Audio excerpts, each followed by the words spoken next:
सुप्रभात बच्चों, कैसे हैं आप सब। उम्मीद करती हूँ आप सब अच्छे होंगे। तो बच्चों, आज की कक्षा में हम पढ़ने वाले हैं अध्याय नंबर 6, जिसका शीर्षक है शक्ति और क्षमा। तो सबसे पहले हम पढ़ेंगे पाठ प्रवेश। प्रस्तुत पाठ में यह बताया गया है कि पुरुषार्थ के बिना लक्ष्य हासिल नहीं किया जा सकता।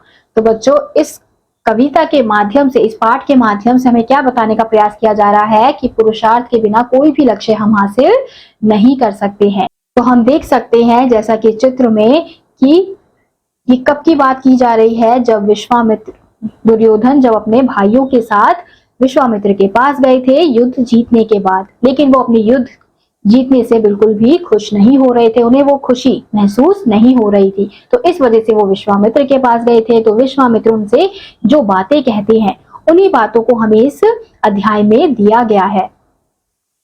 क्षमा दया तप त्याग मनोबल, सबका लिया सहारा, पर नर व्याघ्र सुयोधन तुमसे कहो कहां कब हारा। तो बच्चों, यहाँ पे भीष्म पितामह क्या कह रहे हैं? वो कह रहे हैं कि तुमने युद्ध से पहले क्षमा दया तप त्याग मनोबल सबका सहारा लिया, और पर नर व्याघ्र सुयोधन तुमसे कहो कहां कब हारा, लेकिन इन सब के बावजूद भी तुम उससे नहीं हार पाए।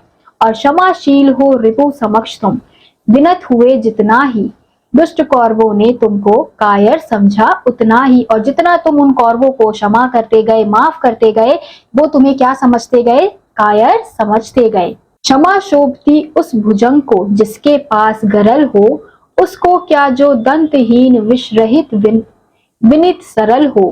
तो यहाँ पे बच्चों वो क्या कह रहे हैं कि क्षमा, यानी कि अगर कोई सांप है, उसके पास जहर है और वो किसी को क्षमा कर रहा है, माफ कर रहा है, तो वो क्षमा शोभती है, यानी कि वो क्षमा मानी जाती है। लेकिन अगर कोई सांप है, वो बिल्कुल सरल है, सीधा है, ना उसके पास विष है, लेकिन अगर वो किसी को माफ कर रहा है तो उसकी क्षमा को इतना महत्व नहीं दिया जाता है।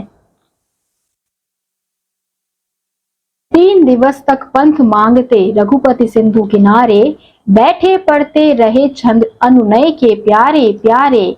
अब बच्चों वो कब की बात कर रहे हैं? जब श्री राम सिंधु के किनारे, यानी कि नदी के किनारे, वो नदी से क्या कह रहे थे? शांत होने के लिए कह रहे थे, क्योंकि नदी का बहाव बहुत ज्यादा था और उन्हें उसे पार करके लंका जाना था। तो वो नदी से यही प्रयास कर रहे थे, प्यार से बोलने का प्रयास कर रहे थे, उसे शांत करने का प्रयास कर रहे थे। लेकिन जो नदी है वो शांत होने का नाम नहीं ले रही थी और उनके प्यार का जवाब वो नहीं दे रही थी।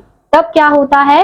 उत्तर में जब एक नाद भी उठा नहीं सागर से, उठी अधीर धधक पौरुष से, आग राम के शर से। फिर क्या होता है बच्चों? अब जब नदी उन्हें कोई भी उत्तर नहीं देती है तो उन्हें गुस्सा आता है। तो वो क्या सोचते हैं? अब तुमने मेरे किसी भी सवाल का जवाब नहीं दिया है, तुम मेरे प्यार को इस प्रकार से ठुकरा रहे हो, तो अब मैं तुम्हें श्राप दूंगा और मैं तुम पर अपने तीर से वार करूंगा।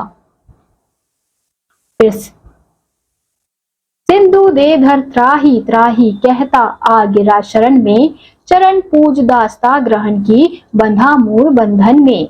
फिर क्या होता है? जैसे ही सिंधु यानी जो नदी है वो देखती है कि राम जी उस पर वार करने वाले हैं, तो वो डर जाता है और राम जी के शरण में गिर जाता है। वो खुद को उनका दास बना लेता है।